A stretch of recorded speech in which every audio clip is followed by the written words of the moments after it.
In front of me is OnePlus Nord CE4 Lite, and today I would like to show you how you can block app notifications. Begin by opening Settings and clicking on Notifications and Status Bar.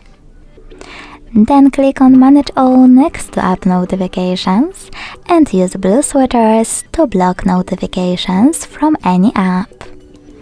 To switch them back on, hit the same, now gray switcher.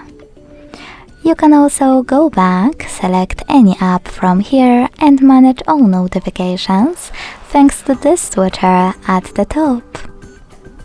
Thanks so much for watching. If you enjoyed this video, leave a like, comment and subscribe.